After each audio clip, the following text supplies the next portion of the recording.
So one of the aspects of a trauma illiterate culture is that it creates an enormous amount of loneliness, that most people do not understand the experience of a trauma survivor. And one of the reasons for this, going back to Greek mythology, is the myth of Medusa and the journey to cut off the head of the serpent woman is really the myth of trauma. And if you know mythology, you understand that to look directly at the head, at the face of Medusa, is to be turned to stone, is to be frozen into the traumatic state. And this relates to a fact that to look directly at our traumas reenacts the trauma because it's stored biologically in the body, not as a normal memory, but as a visceral reenactment. And so one of the key survival techniques in a trauma illiterate culture is denial, is to suppress and deny.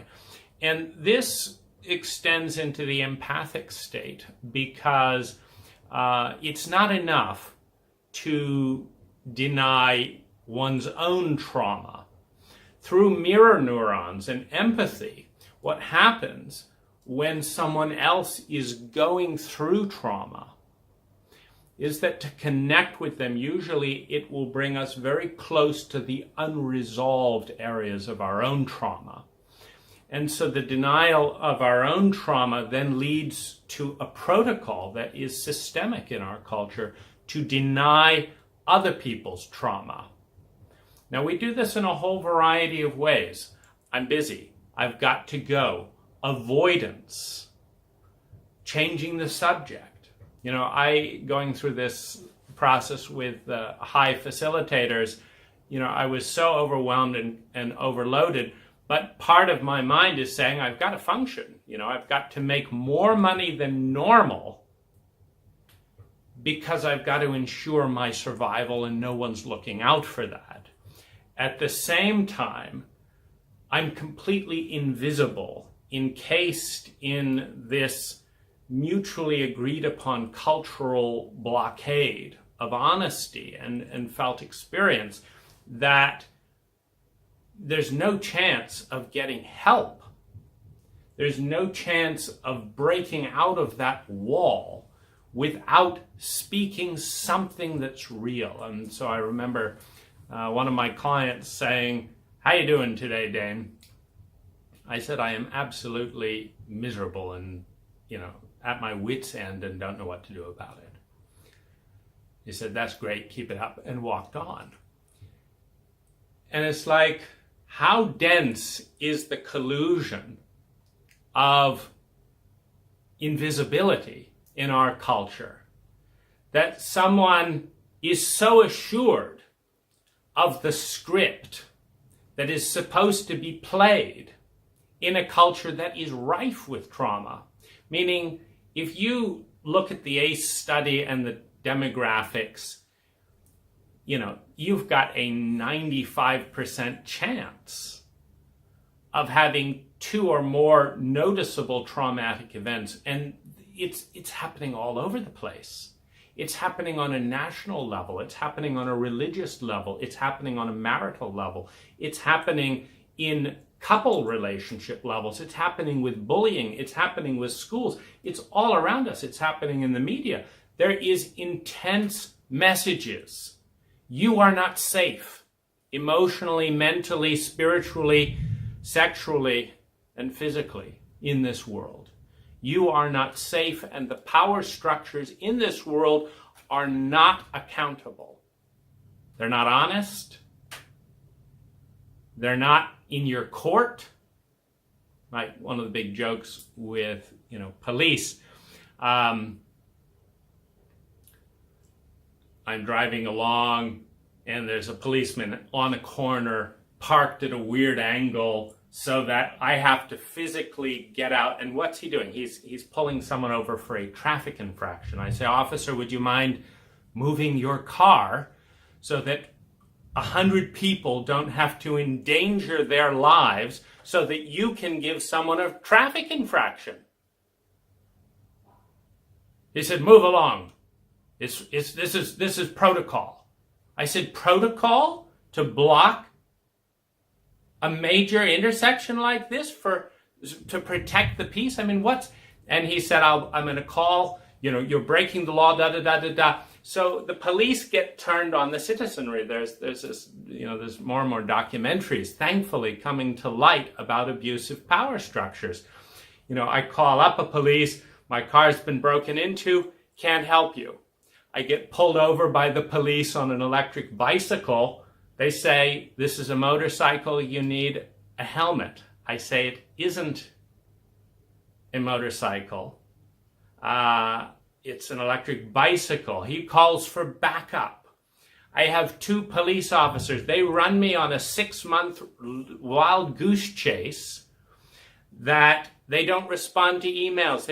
This is abuse of power, right and left. And this is nothing. I talk about it because this is my privileged white position interaction with power structures, which is nothing compared to what many of our citizens globally go through. And so the police, they can't help with this. They can't help with that. They won't help with this. They won't help with that. That's not our issue. This isn't, no, you can't call this. Your neighbor's yelling obscenities and blocking traffic, da-da-da. Unless he's physically violent, that's not it's one thing after another they cannot do. And yet, every single time I go and try and live my life in some way, they're in the way. My girlfriend can't visit the U.S. right now because she might be a terrorist, according to Trump. She might be a terrorist, so I can't have the most important relationship in my life in my own house because of abusive power structures. I'm not going to go into all this, but I'm trying to give you a sense of what's on the radar of someone with trauma and PTSD. So the first thing when you have a culture that's committed to denial is you become the enemy. And this is really sick, and it's systemic. You become the enemy. Because if everything is fine, and you say everything's fine, you're doing your scripted role. But if your parents are abusing you, and you tell a teacher, you see, we're a very self-absorbed culture. We're a very immature culture. We're a very traumatized culture. And so teachers, like everyone else, are in a self-centered, traumatic state. I'm just talking about my experience. So a teacher says, you indicate that something's not right at home. The teacher gets scared of you. The message to the child is, you are a threat, which is how the teacher in a, infantile, immature consciousness, which is most of us, is relating to the child. Here's a 6-year-old boy who's in danger at home and who's letting an adult know that. And the teacher is not looking out for that child. The teacher is saying, oh my God, these parents pay private school money. The principal is not going to be pleased if we don't get the money out of these parents. Maybe they'll sue us. Kid, could you just go away? Could you just go away? And I'm going to avoid you. And for the audacity of telling the truth, I'm not going to ask you how you are. I'm going to hurriedly look the other way, and I'm going to give the message which has been given to the child by the parent. You're the problem. You're the problem. So a child grows up with 2 parents with PTSD, and this abuse begins at a governmental level. It begins at a societal level with the single choice to not require psychological assessments prior to giving birth. It's not a big deal, by the way. We are committed to the health of our children. It is perfectly obvious with data and common sense that we do not get healthy children when they are raised with parents with, for example, as both of my parents have, PTSD. We don't get healthy children. As a courtesy to the child, as a courtesy to the prison system, as a courtesy to the taxpayer, as a courtesy to the parent, you are not going to have this child in a psychologically diseased state, which means we've got to own up to the fact that we have plenty of adults that are not equipped to be parents. They haven't got training. They were abused themselves. They're addicted. They're trauma survivors right and left. They're not capable of being parents. Do we want to own that?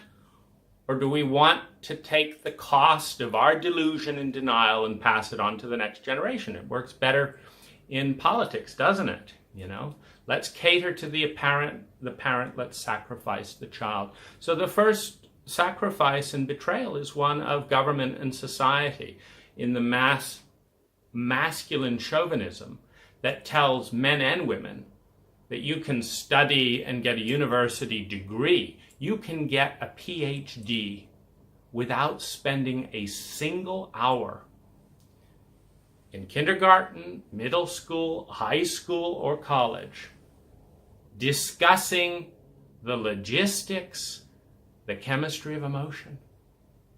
You can not know a single formal thing about a single emotion on any scientific basis and get a PhD. That's how slanted our culture is. And that's okay, because those are just feelings, right? And we're a masculine culture where it doesn't matter what you feel. It matters how much money you have. It matters how much power you have. It matters how good you look. It matters how many people you fuck. It doesn't matter how you feel. Now, this message is inundated on men more than women, but it is inundated on women who want to be treated seriously.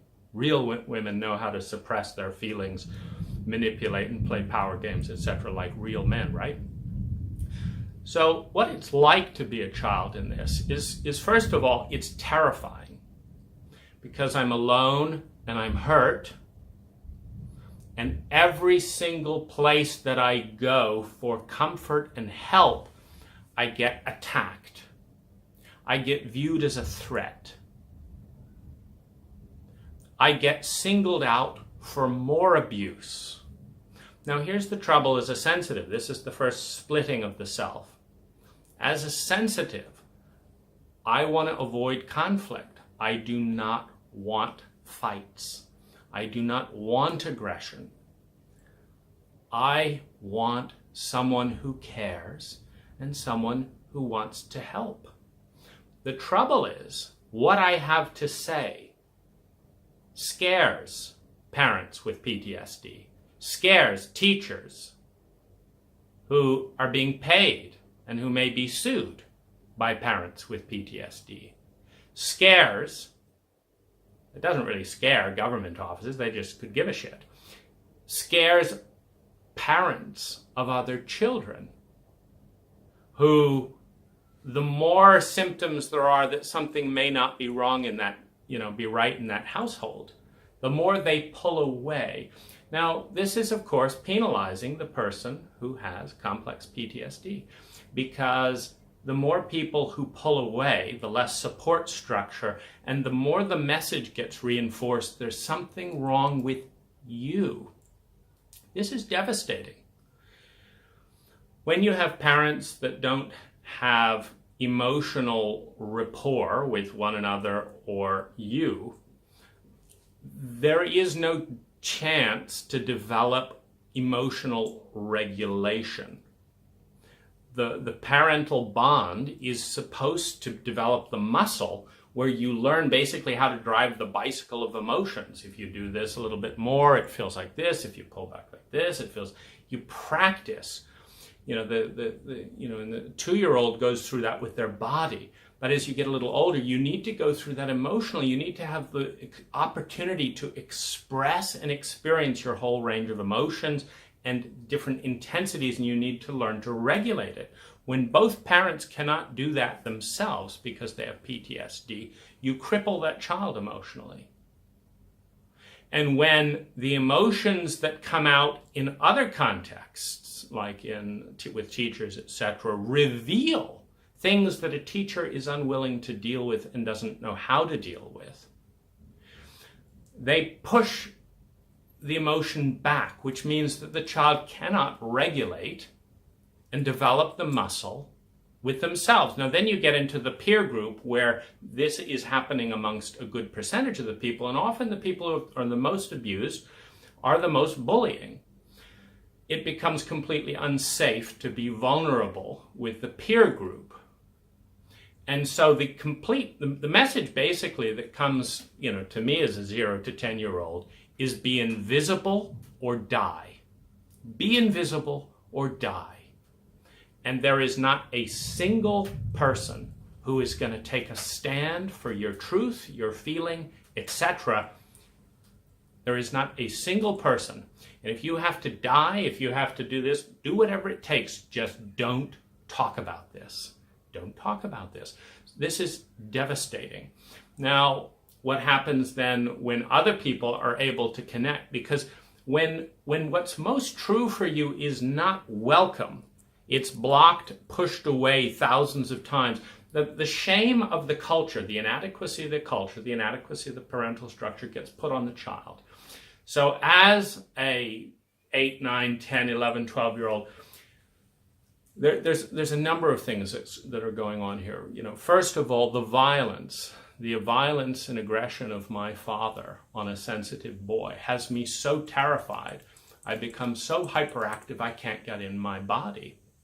This is, of course, completely denied, and rather than taking any responsibility, regressed children shame the child for the symptoms they elicit.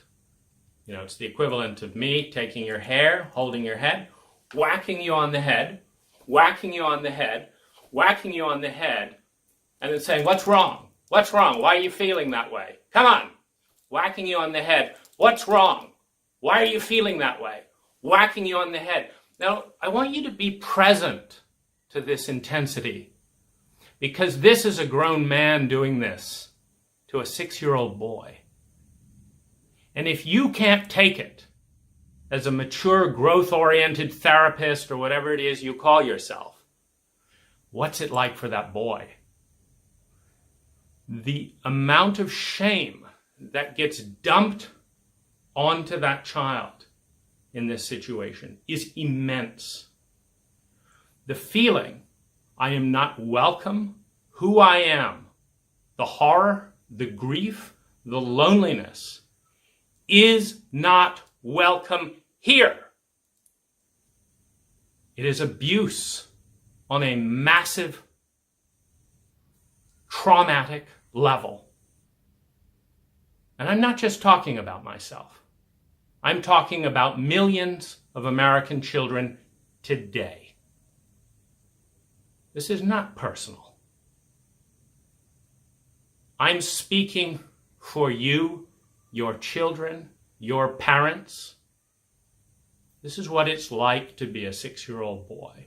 And it is dissociative, numbing, horrific, and incomprehensible to a young boy. When that is not repaired anywhere, the message is of fundamental worthlessness, which leads to things like headaches, the hyperactivity of not being able to be in body waiting for the next attack, leads to learning disabilities. So, of course, I can't read. When parents will not and cannot own their shame, when they cannot own their violence, when they cannot own their abuse, and when the teachers and the parents of parents who are similarly in collusion masking their own abuses refuse to take a stand for that child, it sets a horrendous mechanism of chemicals, confusion, dissociation, etc. And all of this gets blamed on the child when you have cowardly parents. They're not really cowardly parents. My father was 6 years old. My mother was 4 years old. It's an intergenerational cycle that not a single adult, not a single government agency, not a single therapist thinks it's worthwhile to intervene in the entire history of my father's life. He's now thankfully dead. In the entire history of my mother's life, she's coping with it in her own dissociative way. This is what it's like to grow up. The amount of hurt and the amount of pain that's on the surface cannot be escaped as a sensitive child. When this gets packed in the body, it becomes impossible to move in certain ways and breathe in certain ways without feeling that level of horror and pain. So withdrawal takes place. Withdrawal, cramping, holding. My sphincter muscle, somewhere in that age range, became so tight that my legs are now going numb. Starting at age 26 to now, they're at a point where I am literally afraid that I will not be able to move my legs because that amount of terror is trapped in those legs.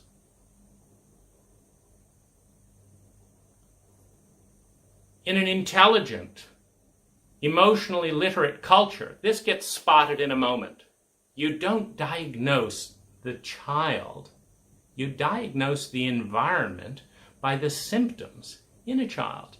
There was nothing wrong with me when I was born. There was nothing wrong with you when you were born. You can tell what's sick and out of whack in the environment by the diseases and the symptoms showing up in the people in that environment. And my symptoms, nightmares, bedwetting, migraine headaches, hyperactivity, learning disability, speak of violence and abuse that is not repaired. It has nothing to do with that child. But that child was punished. That child was punished by peers, by parents of peers, by parents, and by teachers, none of whom had the courage to go in there, each of whom added to the abuse at one time or another. A teacher sending me into the cellar and telling me I'll be eaten by witches, a teacher banging a wooden desk in a Waldorf school down on my bare fingers, and then shaming me that I didn't move my hand out of the way. Because when you're abused, you learn it hurts more if you resist. So you cooperate with the abuse. That people are too cowardly to own in themselves and get help for, if there's any help to be found. Now, in this culture, this doesn't get seen. This doesn't get owned in any way. Instead, I'm told that I'm interested in sex. I could give a shit about sex. I'm told that I'm just interested in this. I'm told that I'm supposed to be interested in trucks and this and that, the other. I just want to be safe. No one sees me.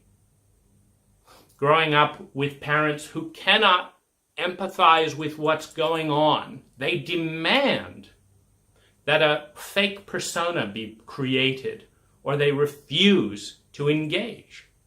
So I had to figure out with both of my parents who I had to be before I could exist in their world in a way that didn't scare them. Fair enough. I try on all kinds of different personas. I find what brings engagement with my father, and I find what brings engagement with my mother. The only trouble is they're ugly. The only thing I'm allowed to be as a child is something ugly. Who I am, there's no space for that. It's threatening for some reason. It's true. There's no space for that. So I become people they need me to be, and I get rewarded by it, but I find myself loathing myself. Because in order to get into some kind of rapport, to build rapport and regulatory muscle, I've got to be someone I hate. That isn't me. But that is rewarded. And I get punished when I try to be me. And I don't get it. I didn't get it when I sat my parents down at 14 years old and said, look, you hire me as the babysitter for the 4 younger siblings because I'm one of the only people who will do the job. Because the delinquency you've bred into 5 wonderful children is so intense that babysitters can't handle it. But I've watched what you do, and I do the exact opposite. And if I will wait 30 minutes, Mom and Dad, if I will wait 30 minutes after you let the house for the kids to calm down, and then do this, this, this, and this, they are happy, calm, quiet, healthy kids. They have an amazing time until you get home, and then they go back to being delinquents. I said, you are systematically training my siblings and I to be horrific. And it's unnecessary. I don't spend as much energy parenting as you spend driving the worst out of everyone. And my parents went white, said nothing, walked away, didn't change a goddamn thing, and continued the protocol of abuse, all the while blaming every delinquent side effect on the child. My siblings did not have the pattern recognition that I developed to survive. When you're sensitive, when your emotions get taken offline through flooding and violence, you will develop a coping mechanism, in my case, pattern analysis. That's what I'm using with the high facilitators. Pattern analysis. What works, what doesn't work, mark the boundaries, etc. And you learn when you're around abusive and erratic people that aren't telling the truth, that what they do has a pattern. And you learn what it is. And if you want to survive, you pay attention to what the pattern is, not what they say. So they say, do this and this and this, and we love you, but you ignore all that and you say, if I do this, this, and this, I get this. If I do this, this, and this, I get that. That's consistent. I'm going to pay attention to the pattern.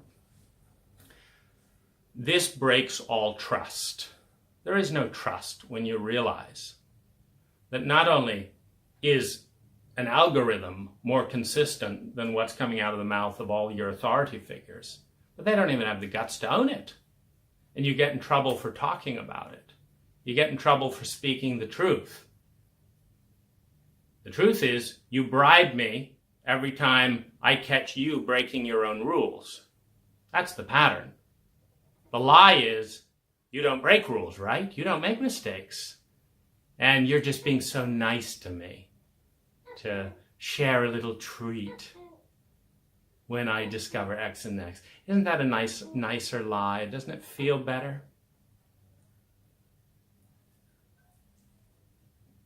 When you have parents for children, you demand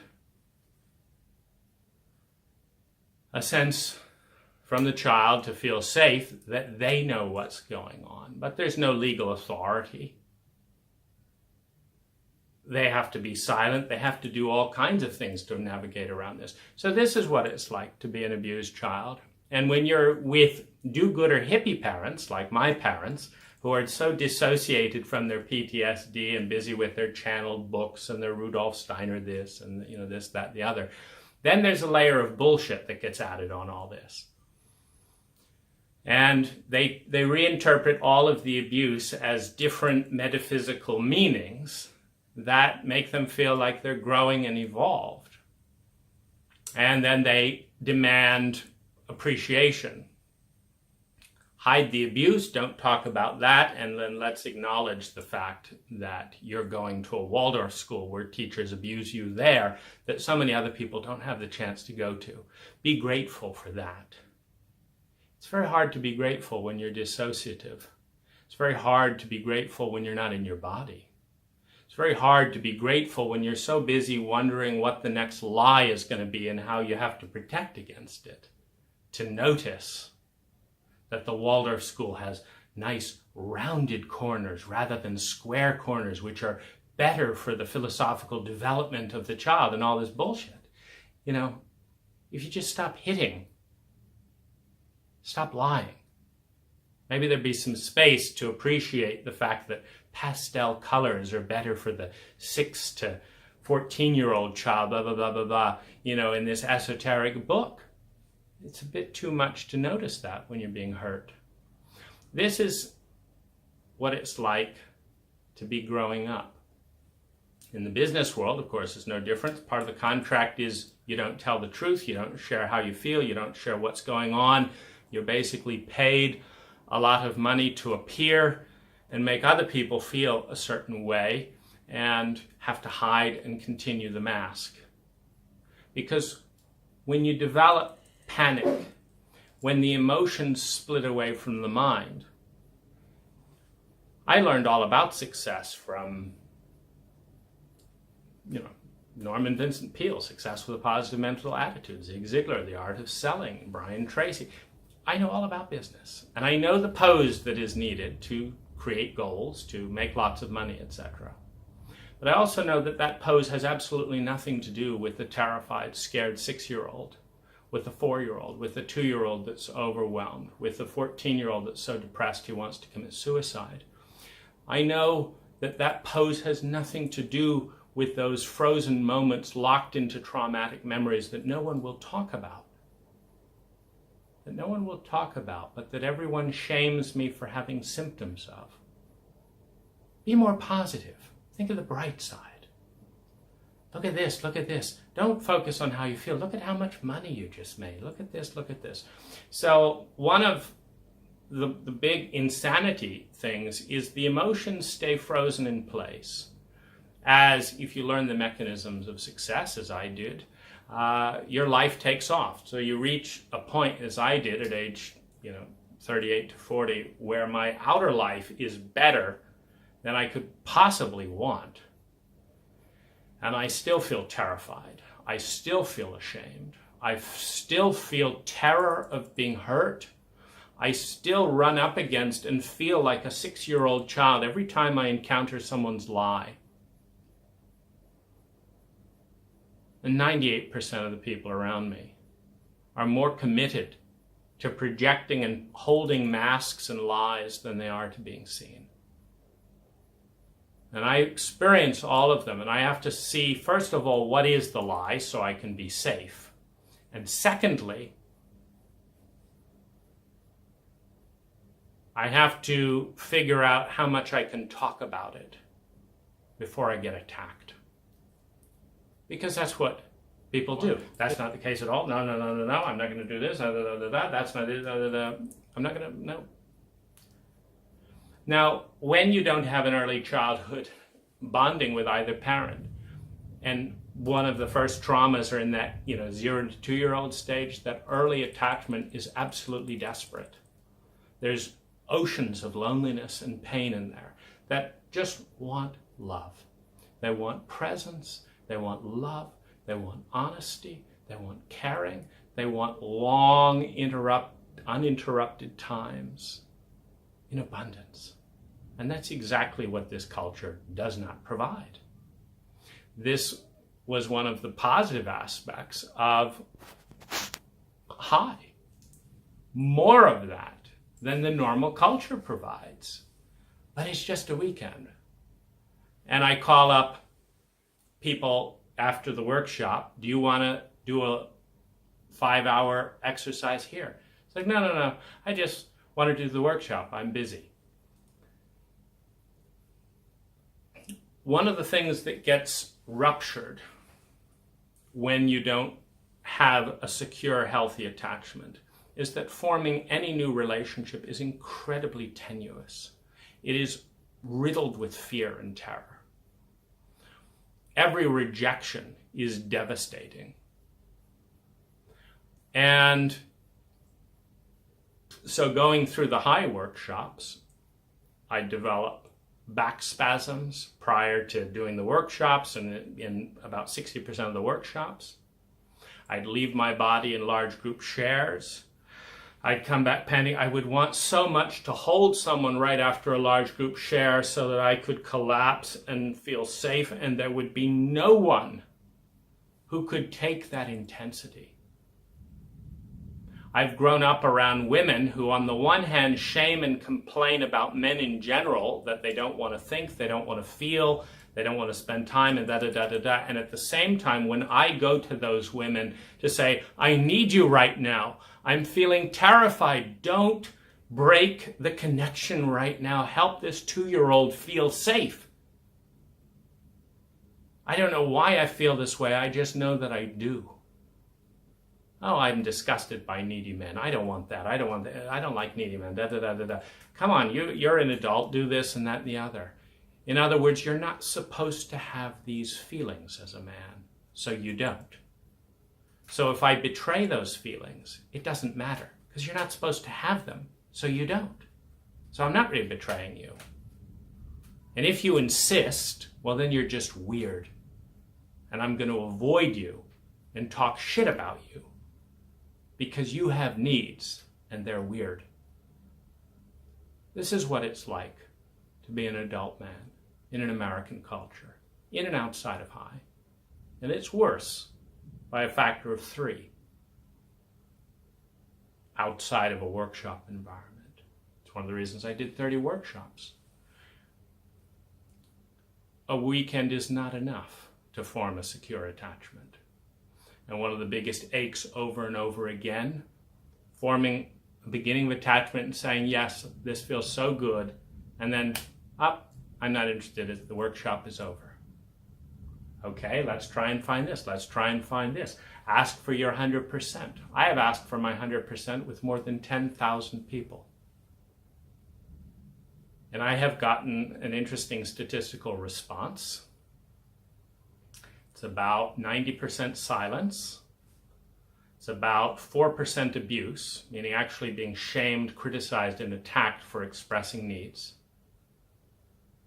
Every silence feels lonely.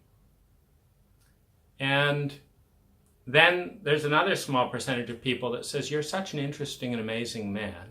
You couldn't possibly be interested in me, so I'm going to reject you in advance because I'm not worthy of you. It's an interesting statistic. This is one of the most maddening. It's like, I don't know if you get it, but when you're 2 years old and regressed, a dog is plenty for a secure attachment. And I have a whole story about the dog, of course. But it's hard in a culture that is emotionally illiterate. And so then there's therapists, right? Well, that's a mixed bag. Tried acupuncturists. I felt worse, but I was told it was beneficial. What do you do with that? Tried my first talk therapy, left my body, spent $450, a lot of money for me at the time. Felt incomplete and unseen at the end. The person took the money, said, well, time's up. No commitment to understanding, to seeing, to whether you're a good person or not for me. Just, my job is just to show up and be here, and if you get better or worse, it doesn't matter. I just get paid, is the message. You don't matter. I matter. See, but when this builds on a lifetime of the same message, you don't matter. I matter. Your feelings don't matter. Money matters. That feminine self within me, that regressed little boy, in his feminine essence, gets smaller and smaller and smaller and smaller. And he's told he doesn't exist because men are just interested in sex. Men don't have feelings. Men don't want to have it. Men are jerks. Men just use me for sex. He's told he doesn't exist. And if he does exist, he's too intense. Much too intense. You're too intense. You're too intense. You're too intense. So you don't exist or you're too intense. What do you do with that? What do you do with that? And therapists all have their own egos. This is a little bit of education. If you haven't spent $150,000 on therapy and another $100,000 on other alternative things, just a little heads up. Doesn't matter if you have PTSD, doesn't matter if you're sensitive. Therapists all have their own things. They're very myopic in focus in general. In general. They all say the same thing. This is what I do. It works. The message being, if it doesn't, there is something wrong with you, the patient. They don't ask, did you get better? What can I do differently? And da-da-da-da-da. They do what they do, and sometimes one person works great 2 or 3 sessions and then starts going downhill, da-da-da-da-da. They don't have general paradigms for evolving the relationship to a place of competency. They don't take ownership of a patient's recovery. In most cases, they don't ask any questionnaire, a bizarre exception being someone who would press my neck with about 1 pound of pressure for about 3 minutes.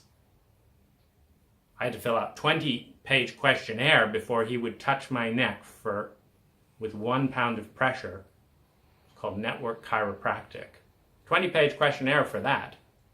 But, Peter Sandhill talking about a homosexual relationship with a virginal man, recommending we do MDMA together, doing this, that, and the other, open. No, we don't need questionnaires for that. Because I know best. I'm the expert. Just do what I say. The only trouble is there's of course very low trust when you've grown up in this kind of a power structure. And you learn that you have to make therapists feel good about themselves, or they punish you in one way or another because they don't like feeling bad about themselves. And this is an important art as a therapeutic patient, because at least a third of the time you should be prepared to be worse off.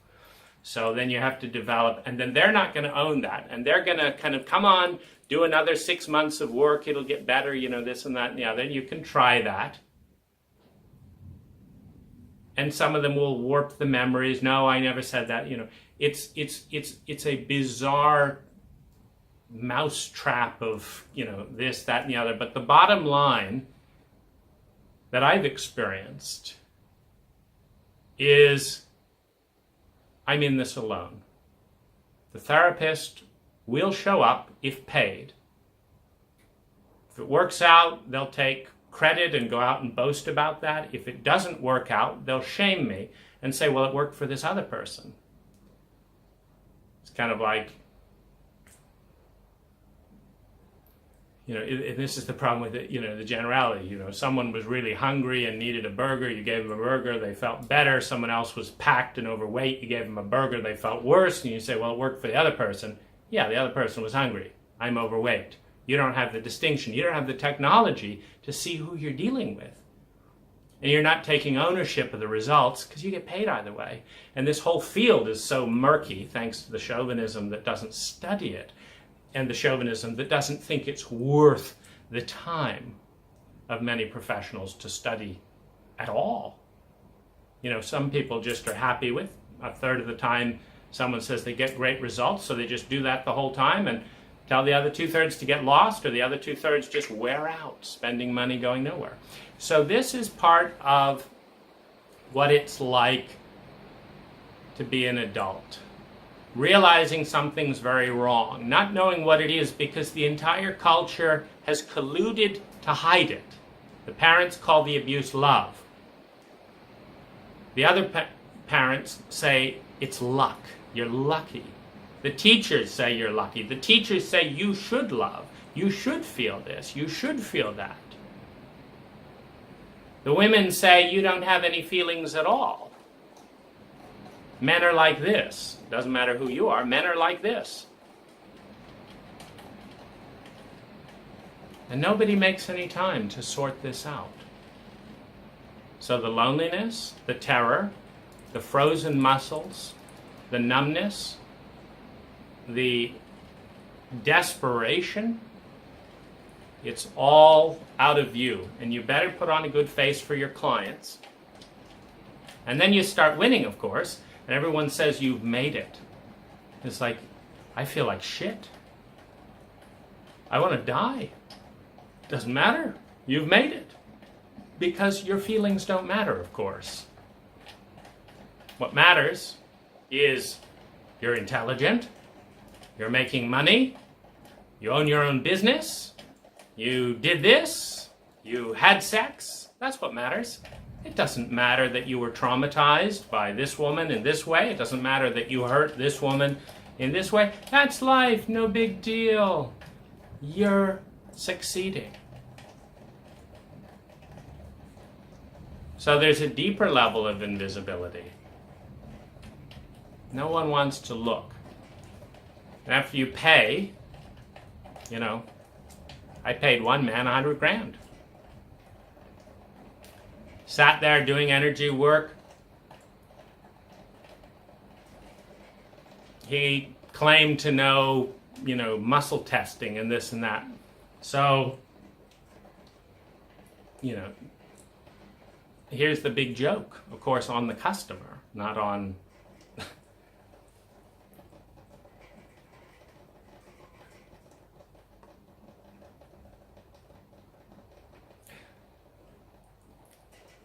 He does this muscle testing. Should I be in a relationship? Is this woman good for my higher self? Is this woman good for my spirit? Does my body like this woman? Does my mind like this woman? Oh, your mind doesn't like this woman, but your higher self likes this woman. What do you do with that? Well, it's a tough call. But overall, it seems like you like this woman while I'm being abused. Well, it's up to you. Well, what good was that? This woman is not a good woman. In fact, I definitely don't agree. Well, she's working out great. It's a wonderful relationship. Have you ever thought about giving up muscle testing and charging me for it? What about looking at data? I mean, I can't even tell if this is anything. 50% of the time you say this, you're wrong half the time, you're right half the time. What's the point? Well, I'm a shaman. It's like, well, you're someone to talk to. You're someone who's charging me not to abandon me as I talk about my feelings. And one of the nicest things about this guy is I could get pissed at him and he wouldn't leave. He'd just keep charging me to get pissed at him. And that was improvement in this culture. As a man, I have invited more than 40 men in the Human Awareness Institute workshops to be friends. And not a single man has shown up. What do I mean by that? I can wait a day, a week, a month, and call them. And they'll say, I was just about to call you. It's been 5 years now. I just stopped calling any of them. Because not a single man would show up. That's what it's like to try and build male friendships in this country. Could you make half the calls? Could you make half the effort? I was thinking about it. But something came up. I see. Well, let's try another one. 40 men cannot return phone calls. Not one. I've had one good male friendship until his wife got so jealous that I actually listened to him and validated his feelings that she sabotaged the relationship for 2 fucking years. Until finally he gave it up. She tried this angle and that angle and this angle, and every week I would hear, she doesn't like that I talk to you about this and I don't talk to her about that. It's like, okay, go talk to her about it. Well, she doesn't want to listen. It's my one male friendship where we could talk about things. Now, he is, of course, massively homophobic. Can't be too tender or all worried about that. My one experience of male friendship until his wife sabotaged the relationship. Why? Because it worked. And theirs didn't.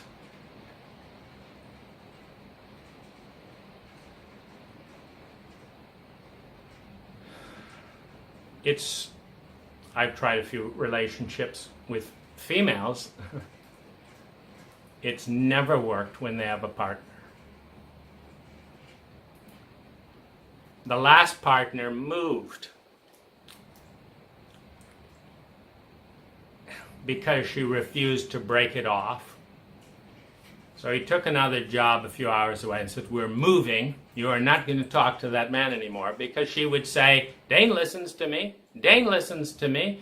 Dane said this. Dane listens to me." He just got sick of it.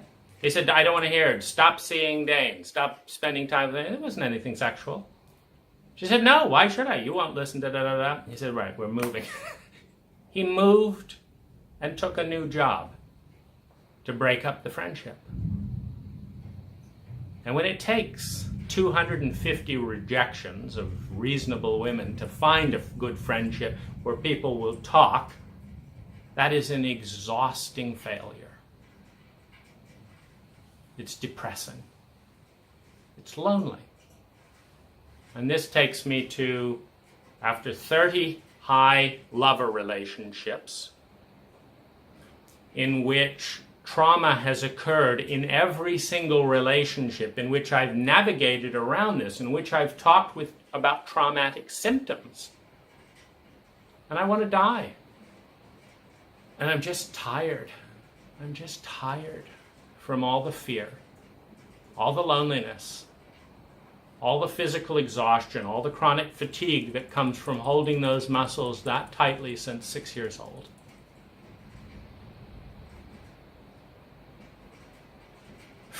I'm a good strategist, and I look at the pattern. I've tried therapy, I've tried sex, I've tried poetry, I have thousands of pages of dietary, I've done thousands of hours of inner child work, I've tried diet, I've tried yoga, I've tried every fucking thing I can think of. And I realize I haven't tried psychedelics, because when you're a young child and you're terrified to begin with and you can't express your own feelings safely, having immature adults having bad trips, leaning on you psychologically in their bad trips, is a horrifying experience, and I've had that twice. So I want nothing to do with psychedelics. Besides, when you're trying to suppress feelings to get through the day because no one will listen to the feelings and there's no safe place to hold them. You know, one of the things that's interesting about this is that when you have a reservoir that's built up over decades, that's behind a wall of dissociation you don't even know that's there, you understand instinctively there's a very big emotional wall. There's a very big emotional pool behind there. So the question is what to do with it. And it's not going to come out in an environment where the therapist basically says, show up here, have your feelings here, have them stop at 50 minutes, and then call me in 2 weeks. This is like having an arm that needs amputating and saying, okay, we've cut through half of it, you're bleeding profusely, call me in 2 weeks. I don't care what time frame your arm needs. This is what you've got, because this is my plan, which has nothing to do with what you need. Because I don't care enough to detect traumatic symptoms. I don't care enough to educate you about trauma. I care enough to take your money for 50 minutes. And that's it. And in fact, all my training is how to be more sociopathic and not take your stuff on. That's what I care enough to do. And it's like, yeah, I'm not going to dissolve a 30-year-old traumatic wall in your office that I don't understand, that terrifies me, that takes me into unimaginable pain so that you can kick me out of the door in 50 minutes. I don't think I'm going to do it. Which is this tension of trust and distrust that is appropriate with many therapeutic practitioners. And there's always this thing, how much can I push this person before they shut up, before they clam up? Can I get angry at them, or do they clam up and attack then? And it's subtle body languages. I mean, it doesn't matter whether the person consciously says, I'm angry at you, you're a wretched client. You watch their eyes if they harden. You watch their emotions. And you learn, are you safe with this person? And I found I was not safe enough to break that traumatic wall without understanding what it was. So I didn't. So it continued in place. Okay, so one of the things that is impossible to imagine unless you're living it, particularly in an emotionally illiterate culture, is all the little kind of strings and different checks and balances that I need to live with on a daily basis. So one of the things is that the physiology of certain dissociated frozen states, first of all, they stay constant. Second of all, they're triggerable. And if you can imagine a bunch of buttons on the, let's just imagine you've got 10 buttons on your face here. You press 9 and you feel 2-year-old terror, and you press 2 and you feel panic, and you press 3 and you feel overwhelming loneliness, and you press 4, and these buttons or trigger points, they're in the space, and they get put in the space in a certain way in childhood when my body got packed with emotions that a 2-year-old, a 5-year-old, an 8-year-old couldn't deal with. You see, and these are not the emotions you deal with in therapy, by the way, because most therapists can't deal with them either. Most therapists can't deal with you grabbing them by the shoulder and shaking them and saying, don't let go. Most therapists can't deal with the rage and the anger of saying, you miserable son of a bitch. You're not even taking the time to learn what's going on. But you're going to do your sociopathic protocol one way or another, because that's what you get paid to do. And that's your little box and template around what therapy is. It's not therapy. It's not helping. And they don't want to know that they don't know. And so there's the emotions one deals with in therapy, like a lot of my therapy. I actually have to go through a dissociation protocol to be able to talk about what the therapist wants to talk about in the way they think is helpful. And the only thing assuring about it is they don't get up and leave before the session is over. And so this is one kind of incredibly frustrating area. Another frustrating area is thankfully illuminated by some of Bessel van der Kolk's brain scans. And what he shows is that in the traumatized state, the rational thinking brain is shut down, which means that the instinctual, emotional portion of the brain is responding to physical stimuli. And what's it responding to? Memories of trauma. Little rattle goes off because the dog knocks a rattle. My rational brain doesn't say there's never been a problem in this room, in months and years. If there is, it's not a big deal. This is a rational response. My brain responds as if there's a life and death, something that I don't know what it is. And I go through the shock until I figure out what it is. And the shock comes first. So I go through startle, terror, helplessness, panic, and then a few seconds later, my brain figures out what made me feel all those feelings. And then I go through the helplessness, the rage, the panic, that I am completely out of control to control these feelings.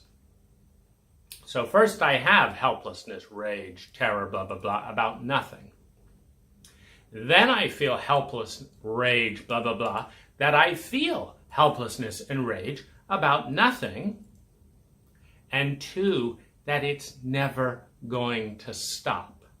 That the next time the dog rattles a little something, that the next time that my girlfriend wiggles her leg, I'm going to have the same traumatic memory, followed by the same rational, it's nothing, and it's not going to stop. Which means that I have panic attacks initiated by every single thing in my proximity, and I have no control over it. So first there's wave one of panic and all that. Then there's the wave of helplessness and rage that I can't do anything about it. Then there's the guilt about my overreaction on a rational level, because my rational brain looks at this and says, that is not worth reacting over. Big deal. I'm not in control of that reaction because the rational brain is shut down in that reaction.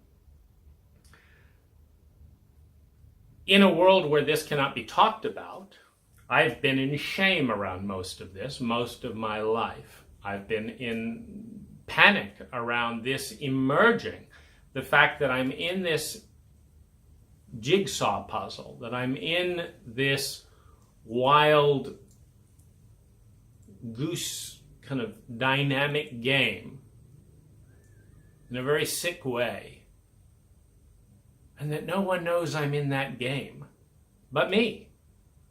So this is level 3 of the silence, of the loneliness, of the abuse. Now level 4 comes in when other people who lack the imagination to understand any of this conclude that because they rationally don't have their brain shut down here, they conclude that I don't have that either. In other words, it's the normal self-centered projection that you're just like me.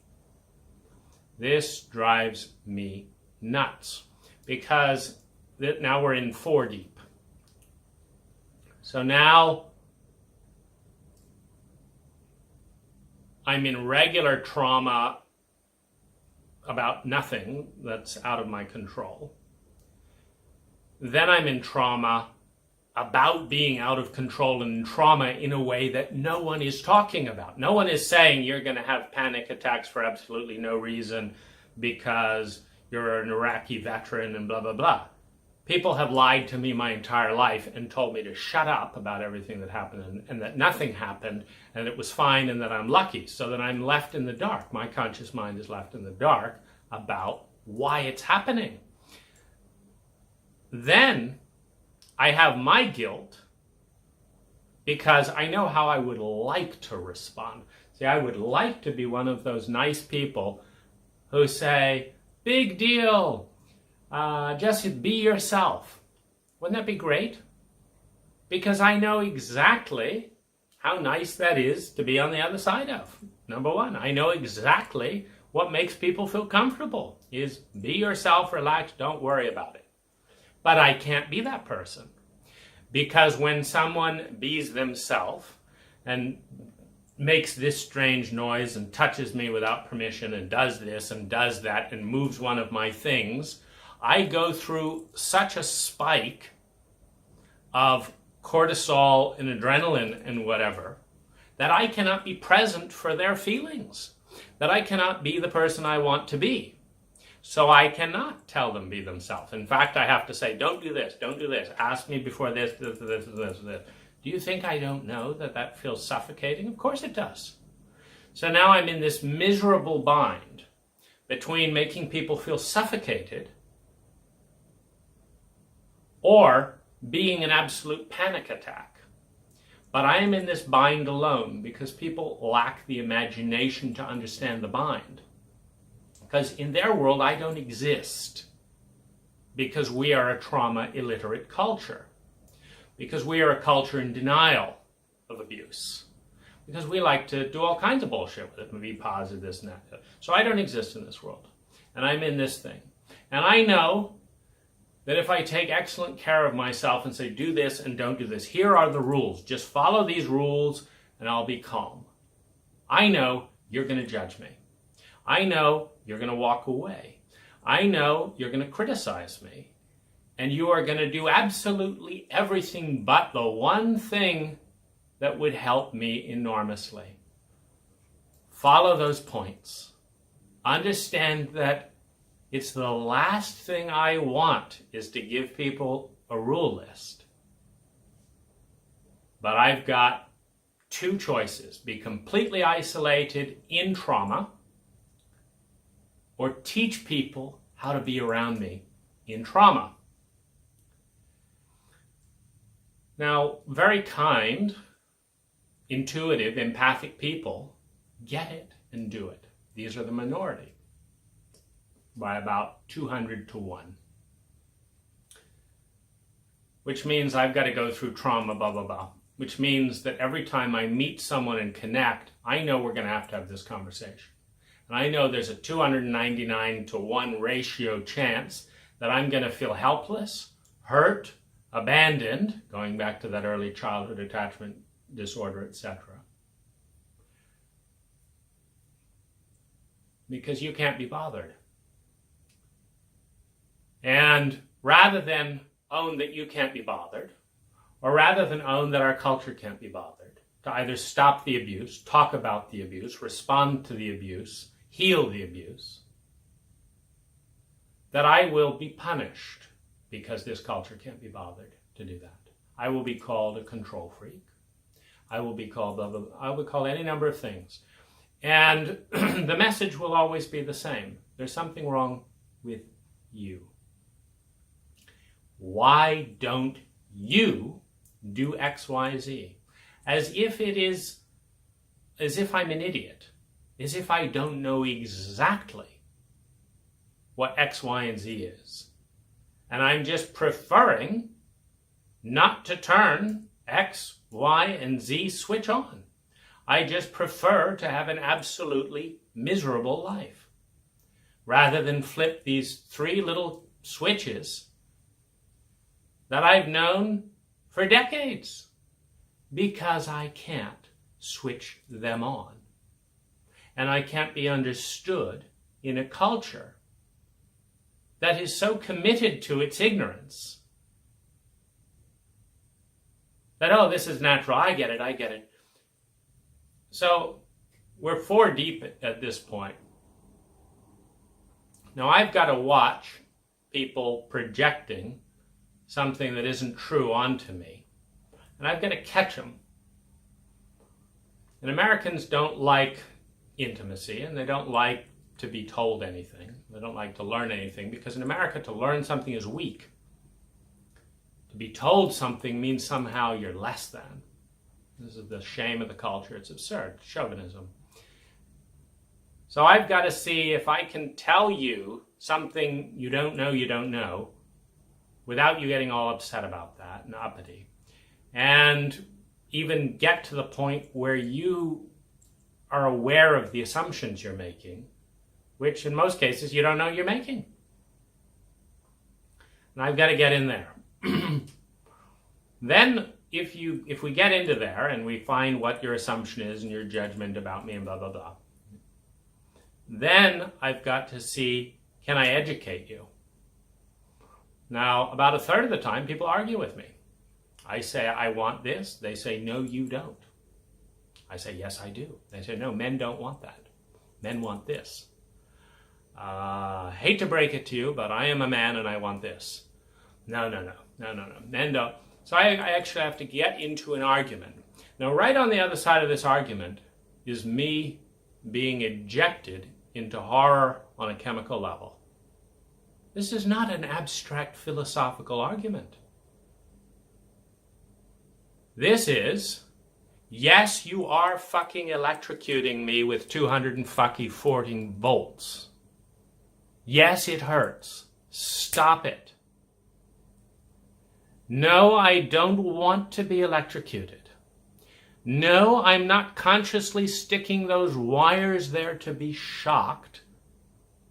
No, I didn't actually put them there. I don't actually... No, there's no language to talk about this because we're in a trauma-illiterate culture. No, I'm not just doing this because I'm arrogant. No, I'm not doing this because I want to boss you around. It's actually a lot of work to coach you this much. I'm doing this because if this relationship is going to work, you have got to stop pressing the button that sends 240 volts through my body every time you press that button. Because the amount of shock that I go through is too much to be comfortable educating you slowly about what happens when you press that button. If you want to know what it feels like, let's try negotiating this relationship right after I punch you in the fucking face. And again, and again. And no, you're not feeling that. Why are you reacting like this? Why are you doing like this? You see, the amount of rage that comes from being this invisible is enormous. And it takes this kind of rage for a young man to shoot up a school. See, and I'm lucky. I'm very, very lucky. Because I've written 5,000 poems. I've done over 1,000 hours of inner child meditation. I've spent 250 grand on my growth. I've written tens of thousands of pages. People tell me I'm some of the most aware, intelligent, self-aware person they've ever met. And I've got money, and I'm white. And I can do whatever I fucking well want with my business. So I have resources. So I can have algorithms and say, okay, you're one of the 199. I can't deal with this. I've got to withdraw. Okay, you're judging me. You're hating me. You're making this all about you. You don't have the imagination. You're punishing me for saving your neck by withdrawing. And you're not going to give me the chance to explain. You're not going to ask. You're going to punish me, like the vast majority of people, for saving your neck. And I'm going to withdraw, and I'm going to withdraw, and I'm going to withdraw, and I'm going to withdraw 199 times. Till the one person doesn't judge, doesn't attack, doesn't walk away, doesn't press the buttons, wants to learn, and then I can have absolute ecstasy. Absolute ecstasy. Absolute peace. Until they're bored with it. Man, I've had enough. Been great talking with you. See you next time. Back to the treadmill. This is what it's like to have PTSD. The amount of hatred, the amount of ignorance, the amount of hostility, the amount of fear, the amount of betrayal that has been directed towards me since birth is enormous. Is enormous. And if it were not for help, I'd be dead, or I'd be one of those people mowing down other people. Because death is sweet compared to this kind of bitterness. Death is sweet.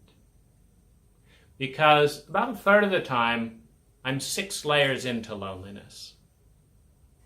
I'm in hell. I'm in hell because I'm in hell and I can't do anything about it. I'm exhausted because I've been in hell for so long and there's no resources. I'm taking care of this therapist. I'm taking care of this woman. I'm trying to help this person understand what they don't know so that they can have an opportunity to examine assumptions they don't know that they're making about me, so that we have a chance to engage in some way. I'm making the money so I can pay for the vacation to escape this amount of hell. I'm doing this, I'm doing that. And I'm invisible.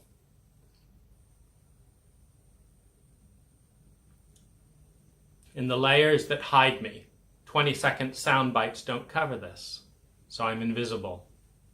It takes about 4 hours before I can exist in someone's world. And that's an unusual person.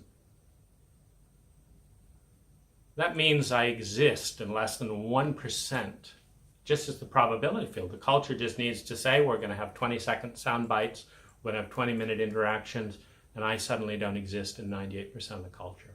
The culture excludes me with its rhythm of time.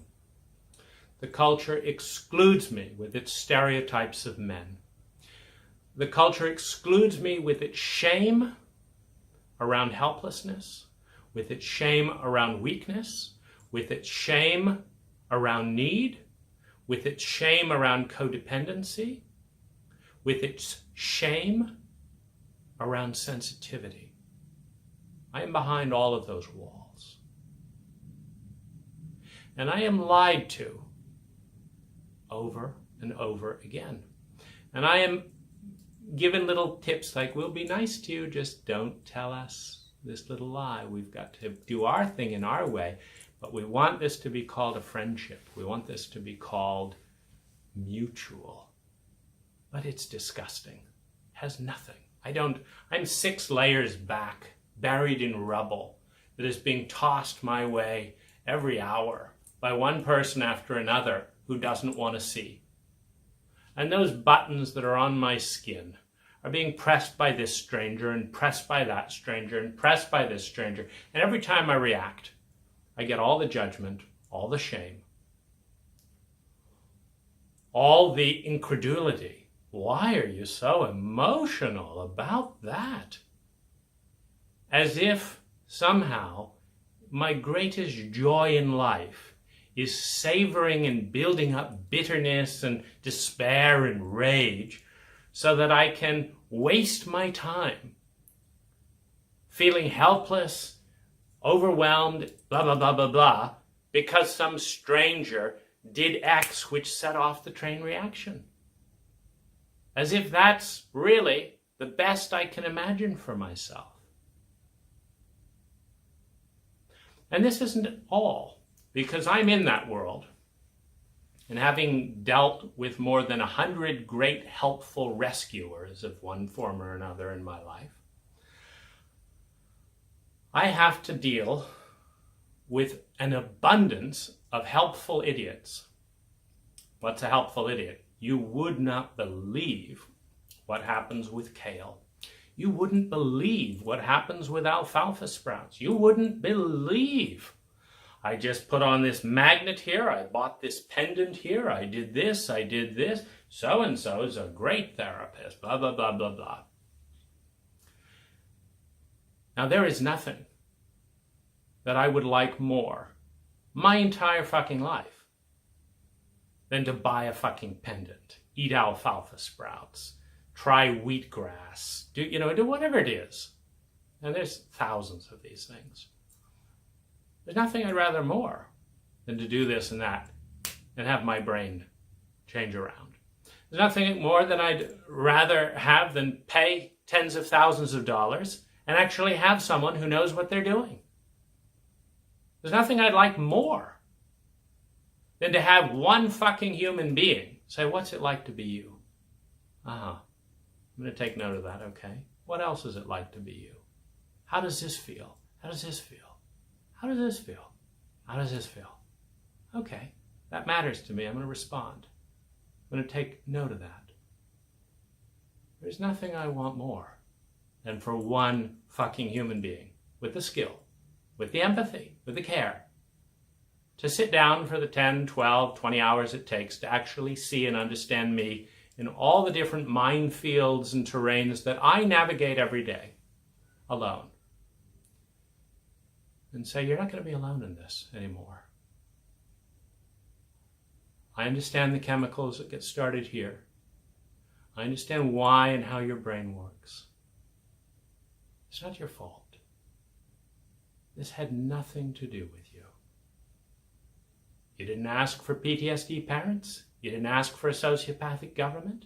You didn't ask for self-centered, terrified, traumatized school teachers. You didn't ask for bullying friends. You didn't ask for parents of friends that didn't have the maturity to stand for a child. You didn't ask for therapists who didn't know what they're doing. You didn't ask for lovers to abandon and trigger this and that and the other. You didn't ask for any of this. It's not your fault. And although I don't know if there's an answer to this, you're not going to be alone in this anymore. You matter to me. You matter enough to be seen and cared about. And one of the things that gets really bitter around this is trying this thousands of times. Because in my first high level one, a woman asked to have sex with me. Seemed like an intelligent thing to do, because when you're dissociated from things, you just have what the culture tells you. Well, you're supposed to learn about sex. I should learn about sex. I didn't feel anything. She fell in love. I didn't know what to do. She seemed heartbroken. I felt absolutely devastated and alone. What can I do for this woman? I know what she feels like, and I don't know what to do. There was no one there. There was no one asking. There was no one taking care of her. There was no one taking care of me. What to do? The second high workshop, I asked an older woman. The first was a younger woman. More experience seemed, I don't want to hurt someone. I'm trying to learn, I'm trying to grow. I asked her if she would be my lover on Sunday night. She says, yes. I had the most profound out-of-body experience, transcendent, falling deeply in love, etc. of my life. My body is sensitive. It goes into a deep comatose state. I explain it to her. I say I need to be asleep, da-da-da-da-da. I say I know how my body works. I've lived alone my whole life. I've just got to sleep in complete stillness for 8 hours. And I'd love to be with you. She starts waking me up early, changes her mind, decides to leave early, starts waking me up before my body can wake up, starts prodding me. And I mumble, I need to sleep. And then she starts shouting and telling me that all men just want to fuck her and no one wants to give her respect and blah, blah, blah, blah, blah. I have my heart broken. I'm traumatized. She's reenacting her abuse. I don't exist in her world. My second level 2. I have one of the deepest emotional traumas of my life. I don't know what trauma is. I don't know what's happened. I have no language and tools to explain what's going on. She doesn't either.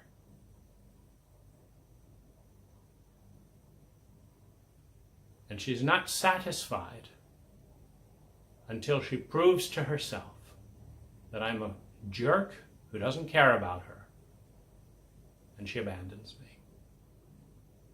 And I've got 30 more relationships to go within high. An organization that, as Jason Wesson says, trauma is not our thing. Maybe it needs to be. Maybe if you were not so ignorant about your ignorance, you would understand the reason that the community is crumbling. The reason it's so much work when there's so much value is the face of Medusa is in the room, turning people to stone, without the tools to look in that mirror that allows the traumatic head to be removed, without the language to communicate.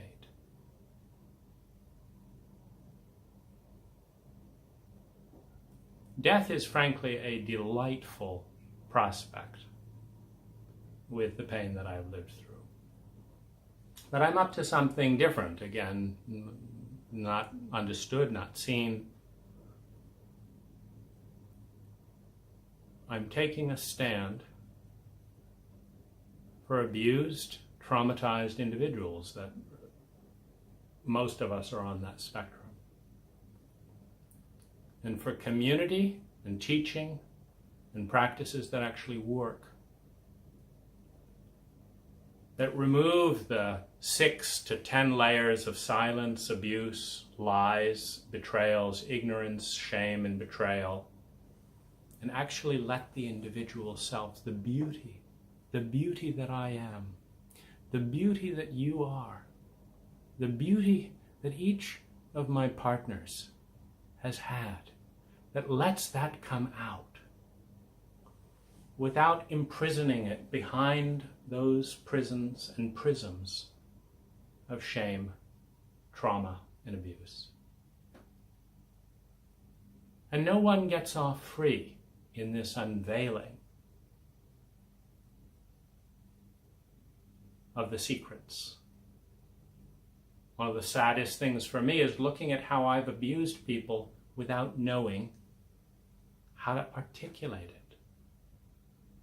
Because this culture has been so busy telling me that I was never abused and that I was lucky,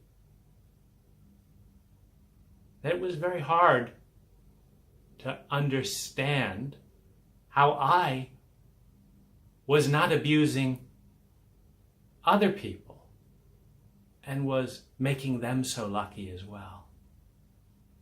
There's no double standards in the brain. To protect your abuser, you mask your own abuse. When you mask your own abuse, you protect your abuser. Abusers like to be protected.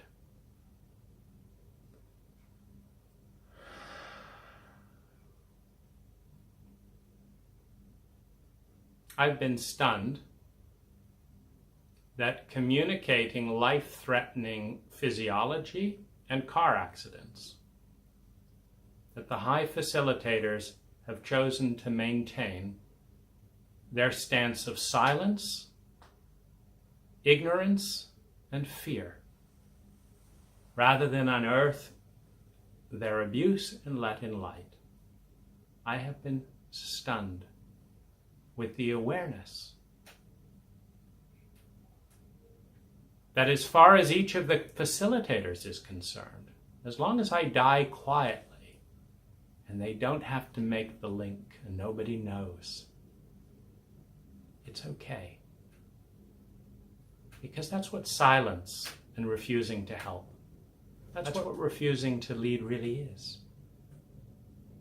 You need a lifeline to get out of the swamp we've built for you?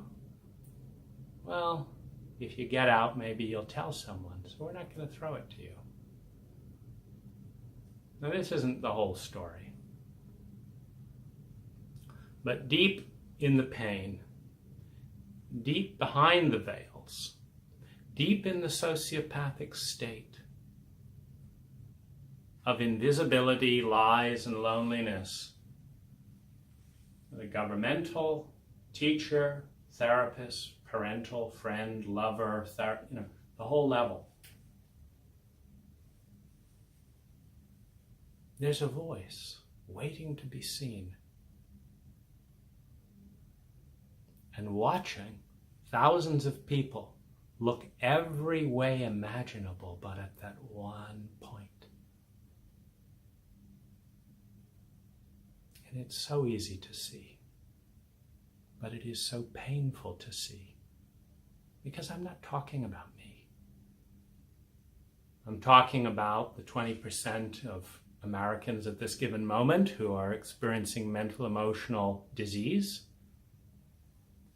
I'm talking about the people in such states of hypertension they're experiencing chronic fatigue. I'm talking about the addicts that are in so much pain they're consciously willing to destroy themselves, and everyone around them is willing to let them die and kill themselves, rather than throw light not on them but on the environment. The addict is not the problem. The environment that's creating that amount of pain and demanding that the addict shut up about it, not speak out, not be seen. That's the problem. We, this culture, this country, this government, these power structures are the disease. And it is taking 99.9% of beautifully healthy babies and turning 98% of them into suboptimal, mentally, emotionally sick, ignorant, shame-based, lonely, unhealthy, addicted, compulsive individuals on a spectrum. Oh, it's fine, I'm just addicted to work. I told myself that for a long time. I have control over my addiction, meaning I get to choose what it is. I chose therapy as one addiction. After 10 years, I had to own that I was worse.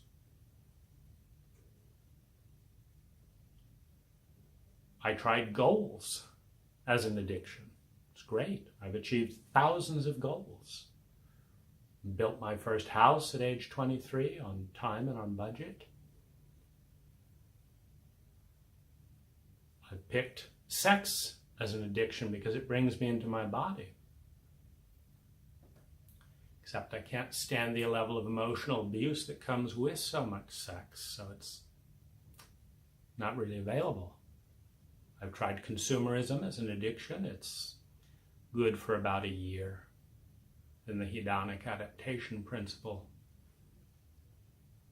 dims down the pleasure, and what's left is that pain, that terror, that loneliness. I've tried being honest. It doesn't work in America. It doesn't work online. And it's painful to hear one woman after another saying there's no good men out there, and not being able to find a single person with the articulating talent, with the compassion, with the imagination, with the caring, to see me. And I've tried hacks right and left. For a while, I just numbed and dissociated, and I would ask 250 people to have the kind of interaction that was healthy for me, and the one would say yes, and I realized it was unsustainable. The amount of energy and grief and dissociation I have to go to be rejected by 250 people, relative to who shows up at the other end, their amount of enthusiasm, the amount of quality time they have, the amount of skill they have. I usually have to carry the relationship on a number of levels. I'm often left with an invitation. Carry me financially. Carry me mentally. You have to figure out how relationships work. You have to lead the conversations. You have to teach me what I'm not going to ask you about. You have to ask me what I'm not going to tell you about. Do all this work. And then maybe, if I remember, I won't set off some explosive bombs that are stored in your body. Or maybe I will. Because I'm a fuck you American, and no one tells me what to do.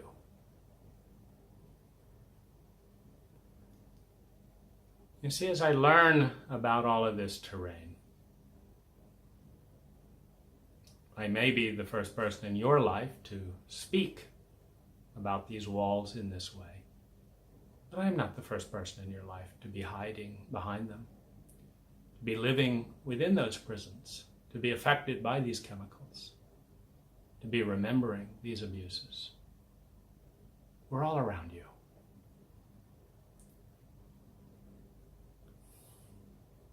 I have to be prepared to be attacked by people in a sociopathic state whose empathic mirror neurons are going into alarm right now. They're saying, if you feel what this man is feeling, you're going to be taken back to that hell. Condemn him, numb him, attack him, find something wrong with him, get rid of him, so that you can continue the treadmill of denial. Get rid of him. Find something that you can pin on him. And just get out of that space. Because you have been doing this to me my entire life. It's very sad, because when I wiggle through all these 10 layers of pain, loneliness, mask upon mask upon mask, and different emotions, etc., people tell me they've never felt so loved in their entire life. People tell me they've never learned and grown so much in their entire life. People tell me what an amazing human being I am. And I am, on the other side of this abuse. An abuse I didn't ask for. Abuse I've carried my entire life. An abuse I've had to pay to have emphasized. Because the protocol that Peter Sandhill insisted upon, despite my requests on multiple occasions, because the protocol that the high facilitators have insisted on, despite my requests on numerous occasions, has seen all of these symptoms go up 500 to 700%. And that's what it's taken to break free of giving a damn about what is and isn't cool, about what does and doesn't look good. Because I know I'm lucky. I'm not lucky because I went to Waldorf school. I'm not lucky because I'm an American. But I am lucky in the sense that these nuances in the hierarchy of our world's power structure do give me way more freedom than 90% of the trauma survivors in this world. And I am absolutely sure that with the amount of pain that I'm in, if I didn't have options, I'd be one of the people blowing you up. Because to be left in this place and shamed and judged for it is one of the most lonely and horrendous things I can possibly imagine. And I do have other options. So I'm not your terrorist. But the people who are the people who have been most hurt, most ignored, most silenced, most bullied, most neglected, most brainwashed, most lied to on this planet. And when we abandon them, you create the next shooting. We create the next shooting. And this is some of the other things I'm interested in. While I've been dealing with these symptoms in my 1 to 3 lucid hours a day, and I have relative control of my own volition, I've started a nonprofit. I've designed one of the best apps that I've ever seen, and I'm in process of building it. I've created 300 hours documenting the life of someone in trauma and PTSD on a daily basis. I've created another 200 hours about specifics of dealing with this with high. I've written 3 books. I've built the best relationship of my life on a number of metrics by doing the exact opposite of what the high facilitators did to me. That's been my guide when I get abused, basically. When my parents abused me, I just did the opposite of what they did initially, and that helped and got me so far. And then when high started abusing me and I really recognized it for what it was and started reading therapeutic literature and stuff, then I did the exact opposite of what Peter and the facilitators did. And then I read good books, and as a result, my relationship is one of the best it's ever been. It's wonderful.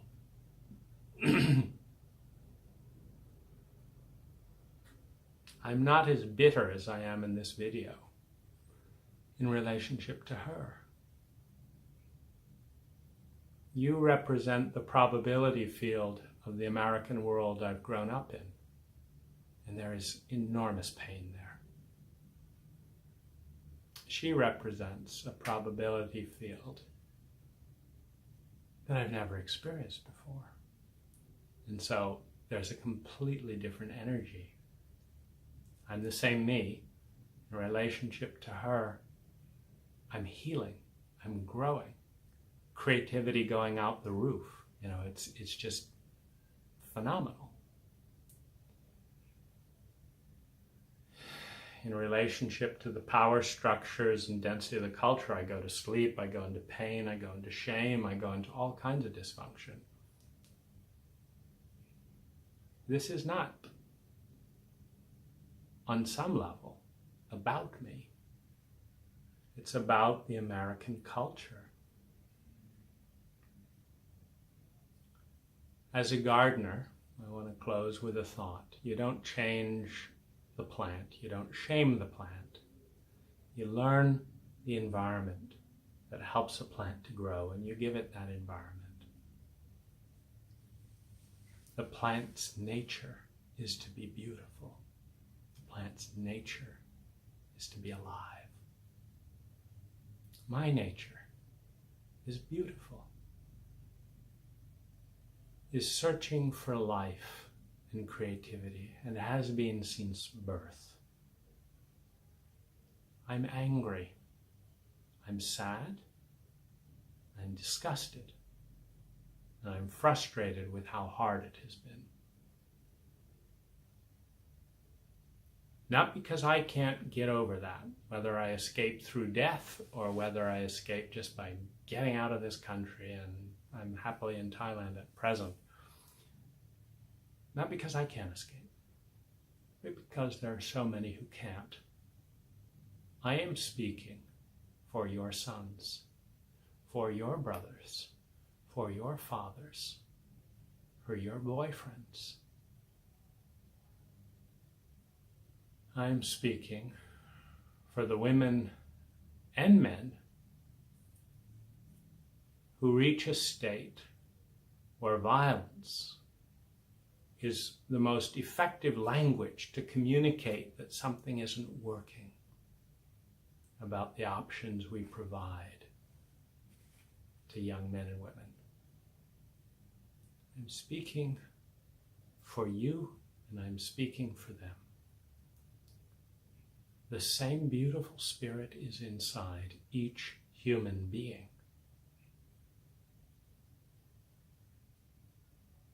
And the amount of abuse, the amount of dis-ease, the amount of toxicity that has been dumped on each individual, each one of us, the toxicity that's coming back from each individual, back towards you and I and the environment, is a reflection of about a third of that. Meaning, I see rage in my face, I see violence, I see hostility, I see hate, I see envy, I see bitterness. I see all of that inside of me. But it's only a third of what's been given to me. It's only a third of what's been given to me. The help that I receive energetically, the help from, I'll just call it divine energy, combined with who I am, cleans up the other 2/3.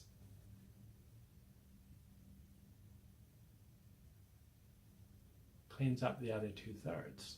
I mean, we are so poised to win when we have that kind of ratio, and we are making progress. You know, my parents were 1/3 less abusive than their parents were to them, and I still want to die. 1/3. That's 30% headway. We are making progress.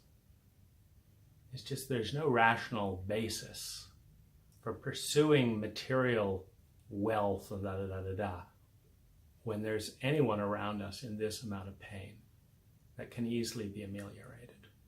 A little care, a little time, with a little love. And thanks for watching.